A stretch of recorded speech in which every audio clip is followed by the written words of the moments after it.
Right, hello everyone, this is Mark. Now I'm going to show you a new way, or at least my new way, of tackling the modes. I'm sure people have done this before, I've not seen it.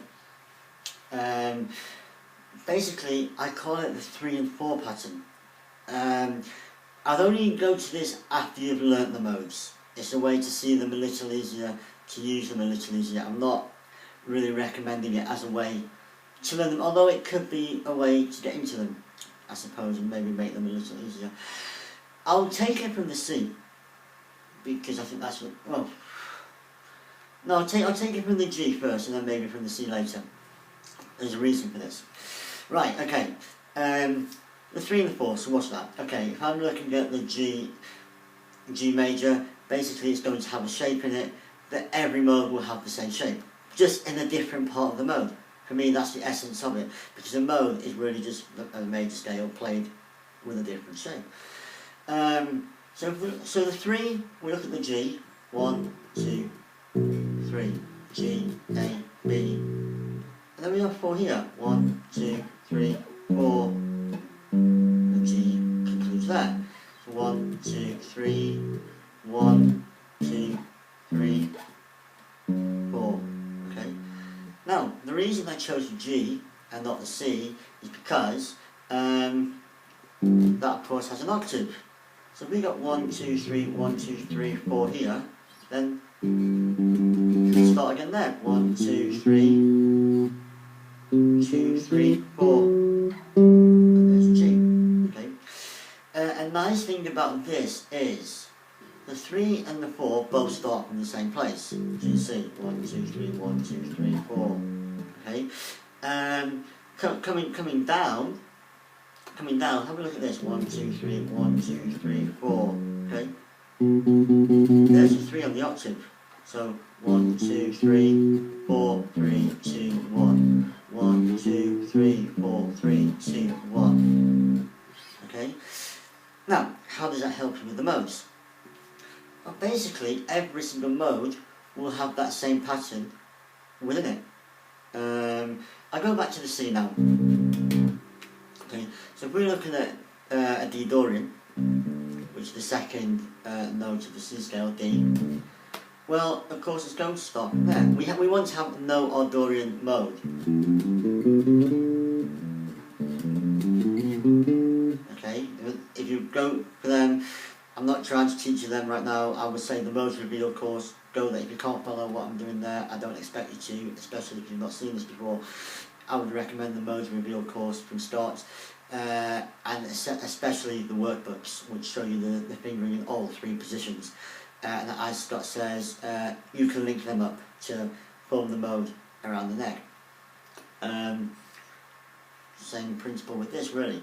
So we got the D there. Okay, so I know from the 3-4 principle, if the D is the second, then it's going to be the second note of the 3-4 pattern.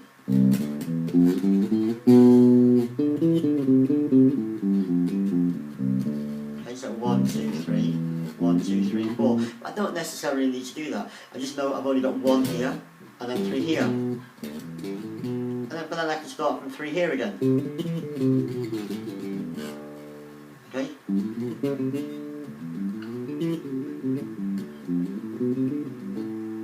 And within that, basically, so you've got the 3 pattern, the 3 and the 4 pattern there, and the mode pattern to work with.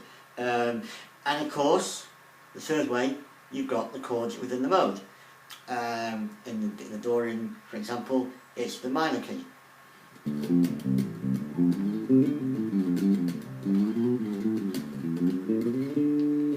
What I did there was I used all 3 of them. I used all 3 of those patterns there to make that. So basically what I did there is I started off with the minor, all minor, and I got my 3 pattern.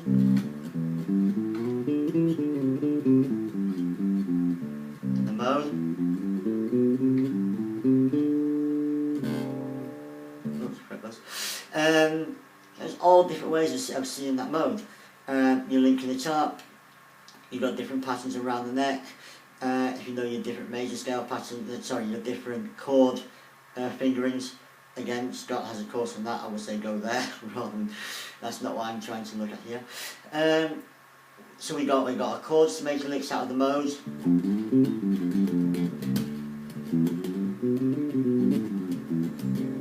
And the mode patterns. And of course, as I said, the 3 and 4 pattern.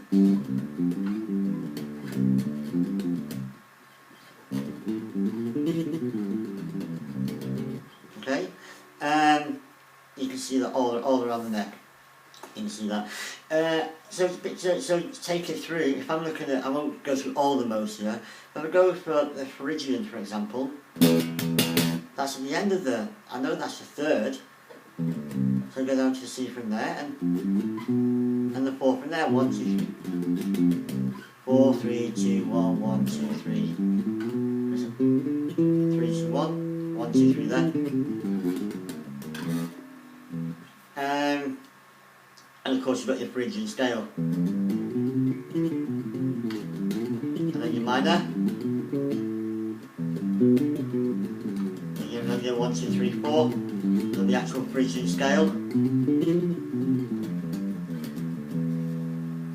Okay, so I'll do that slowly. Start with a minor.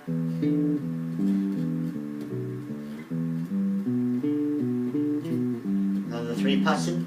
1, 2, 3, 2, 1, 2, 3, 4, 3, 2, 3, 2, 1. Again.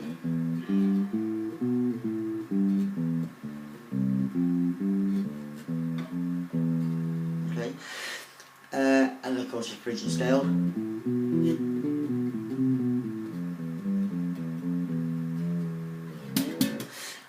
And of course the beauty of the 3 and 4 system, especially if you're thinking, right, is it a whole step here or half a step here through your patterns?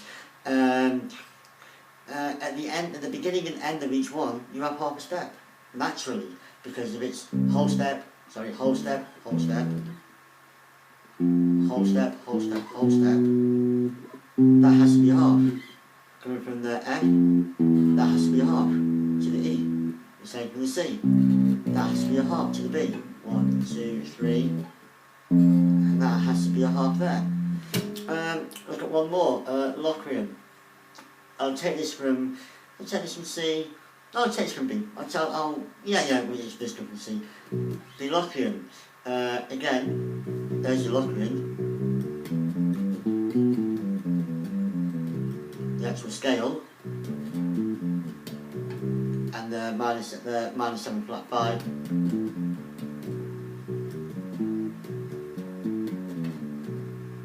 Got it wrong the first time.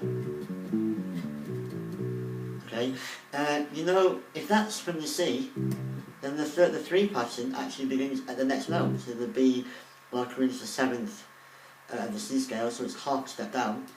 So the 3 pattern is going to begin right there on the C. That's the 3 and the 4. So 3.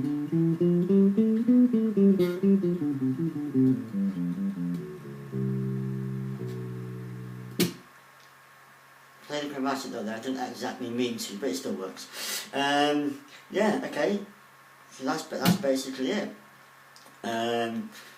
All I can say is, if you think that's going to work for you, go have a look at it, and get in the shed, and good luck. Cheers.